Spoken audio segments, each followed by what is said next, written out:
Hello and welcome to True Crime Rocket Science, the most authentic voice in true crime. In this episode we're going to look into the motive of Nashville bomber 63-year-old Anthony Quinn Warner. Now, law enforcement are saying they still don't know what the motive is, and it's something that comes up so often in true crime.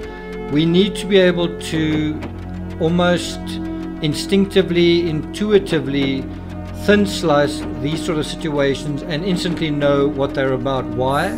Because we've dealt with them so many times before. And you might not say that this is something we've dealt with before, but it is something that broadly fits into that profile of a mass shooting or a mass killing. There's someone who goes out in a blaze of glory, and there's kind of a, you can call it a fireworks display or whatever, but there's a lot of spectacle kind of involved, and ultimately what is hidden inside of all that? Someone has taken their own life, and that is the bottom line in terms of this case. What makes Anthony Quinn Warner different to a lot of these other people perpetrating these big events, these spectacular events, is that he was the only person who lost his life, and also it seems that he went to a lot of effort to make sure no one else lost their life. He sent out warnings, and the warnings weren't to entrap people, they were to warn people. The idea was to alert people, to evacuate them from the scene, and then the explosion happened, and he used his camper van to do that. So what I want to do in this episode is show you how much information we have, and that it's already sufficient to impute a motive in this case. Now, as I've sort of broadly referred to earlier, I do know a little bit about this sort of thing. I've written a book on mass shootings called Slaughter. I've also written about incels. I can tell you a little bit more about that, but let's rather just cut to the chase and deal with Anthony Quinn Warner. Now, what we know for a fact is that the time that this explosion happened was 6:30 in the morning. So he was obviously not trying to hurt any other people, otherwise he would have done it later in the day. Also, we know in terms of his personality that the neighbors said he kept to himself, he was a hermit, right? So what we already have here are two critical pieces of information that tell us so much. First of all, the time of the incident, and then also the timing of the incident, meaning that it happened on Christmas morning, right? And so you've got to ask, is that sending a message? Now, clearly the type of incident we're dealing with here was sending a message. This guy went to quite a lot of trouble to communicate, apparently with a recorded voice, and using some kind of computer know-how, apparently. He also went to a lot of effort to cause a lot of damage, but also to not hurt any people. He didn't want to hurt people, he wanted to hurt something else, and I think that is where a big clue lies to this case. So I'm first going to just deal with this in terms of Anthony Quinn Warner as a person, as a guy who took his own life, and that's something that is so often missed, not only in these cases but in cases where people take their lives, which is somebody who takes their own life must have a motive. In the same way as there's a motive in a homicide, a motive to murder, there's also a motive to murder yourself. There's also a motive in a suicide. We often don't care very much about that because the person's disappeared, and as far as we're concerned, perhaps they've gotten what they deserved or something like that. We don't tend to think about it, but we should. So in terms of this, we've got to ask, aside from the bombing, why did Anthony Quinn not want to live? What was going on there? I think the fact that it happened on Christmas is a big indicator. I think it shows that he was unhappy, that he didn't want to go through Christmas by himself. He was a loner, and of course that loneliness reaches a peak around Christmas, around this time of the year, around New Year.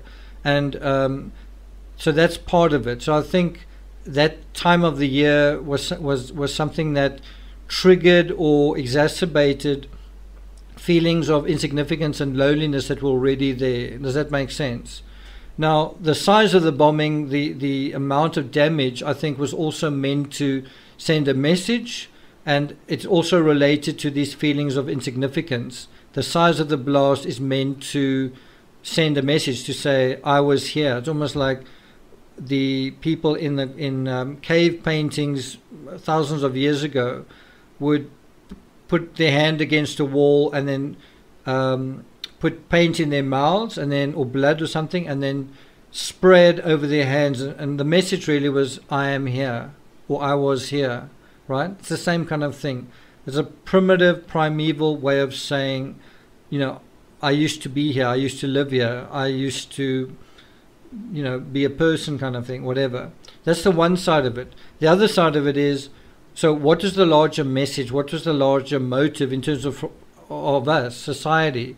Society wants to know, okay, why did you do this? What's going on? And now I'm going to speculate, but I do believe the speculation is, it's accurate, and it's based on the facts of the case, which is he parked the car right opposite an AT&T office. And so it makes sense that he was targeting that office. Now, you might say, yeah, but it could also just be coincidence. Let's take it a little bit further. First of all, Anthony Quinn Warner's surname is Warner. AT&T is the company that controls Time Warner, right?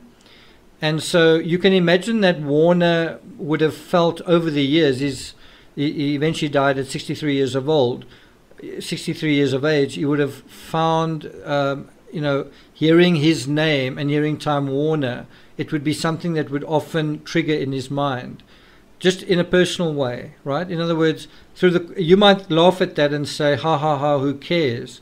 But you might have a name where certain words trigger you, certain words and certain comments might trigger you. And I can tell you that there are definitely certain words that I hear that make me respond in terms of my name, right? And so you can imagine over a series of many, many years, Warner being more and more aware and more triggered, I guess, by what is going on at Time Warner, especially CNN. And so to me, what I think the message that he was trying to send was that it was CNN's fault. This is my theory, right? CNN's fault, Time Warner's fault, the mainstream media's fault, fake news's fault for America losing the election, Trump losing the election. Bear in mind also the timing of this blast is a couple of weeks after the sort of official election, but also the long period in which it sort of felt as though Trump has either lost the election or it's been stolen from him or it's been defrauded and all that kind of thing. And so I would imagine that this kind of gesture is not really the right word. This kind of action is political in motive, and it is, if you think about it, it's a suicide bombing. It's not something that is very well known in the Western world.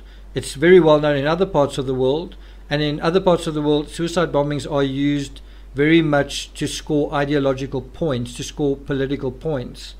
And it seems to indicate, I don't know, but it probably indicates that Warner was probably some kind of person who had political leanings towards Trump and felt very disenfranchised because of that, and felt that possibly that America has been lost because Trump, quote unquote, lost the election. And so that was kind of his way of saying sayonara, bombing AT&T, scoring a point against CNN, and kind of registering his disaffection with what has happened. And I think that may have gone into his personal sense of desperation and depression and being alone over Christmas. Who is to blame for his feelings of kind of impingement and being kind of pushed to the side, insignificance? Who's to blame for that? Well, the sort of broad fake news, mainstream media, this broad sort of, and so I kind of get the feeling that he probably does believe in conspiracy theories, and because of his time alone has been more susceptible to things like that, especially through possibly social media, through his own searches online, is probably in a way self-radicalized. Now, it is possible as time goes by that a manifesto may be released, but I would predict that as time goes by, we'll probably find out that Anthony Quinn was someone who had quite strong feelings politically, one way or the other. And I do think people who are loners tend to have stronger political views than other people because they feel disenfranchised. They feel like someone is responsible for them not living happily ever after. Someone is responsible for the fact that they're not happy and they're not getting their way.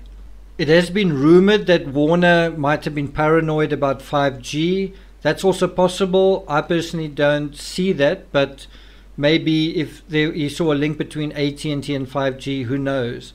I do think there's a link in terms of conspiracy theory thinking and his actions, because obviously someone who does what he's just done isn't thinking completely properly. He may be thinking logically in terms of his mindset, and that is what we're trying to figure out here. I do believe the timing of the blast and the timing around Christmas Day and the timing around just how long since the election, I do believe they are all linked to one another. So in the article on CNN, there is a sentence where they say it's the use of force or violence in the furtherance of a political social ideology, and we haven't tied that yet. Well, they haven't tied the details, but I think it's quite clear that that is what is on the cards here. It's the furtherance of a political social ideology.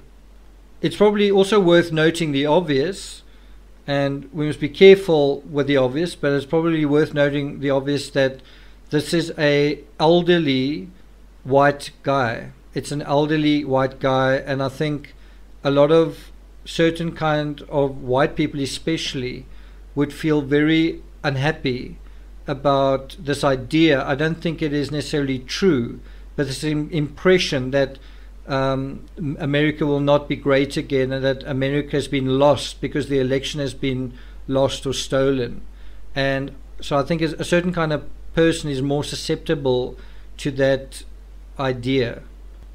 If you think that this guy maybe just had sort of wishy-washy feelings, he wasn't feeling very happy with his life, the size of this explosion tells you the strength of feeling he had about whatever he had a strength of feeling.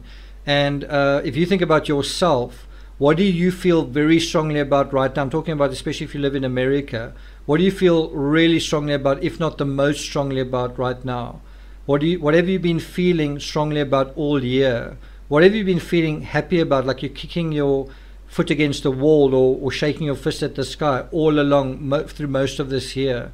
Well, if you're honest about those feelings, then I think you're going to start touching on what Warner was raging against and why Warner did what he did.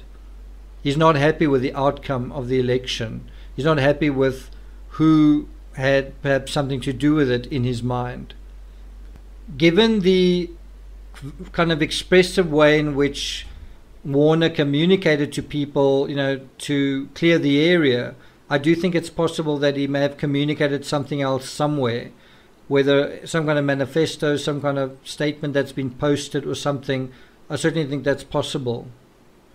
Please note that this particular episode is not meant to be any kind of political statement one way or another. I'm simply trying to fathom this particular person's motives. That's really what I'm trying to do. And so that is what I'd like you guys to spend your, if you're going to make a comment, try and comment about that, not about what you think my politics are or what the right politics should be, but what likely happened in this case. In other words, within a true crime analysis, right? Otherwise, you're going to be arguing with one another, and that is what we're trying to not have happen. We're trying to restrict our attention to understanding this guy in this situation. Does that make sense?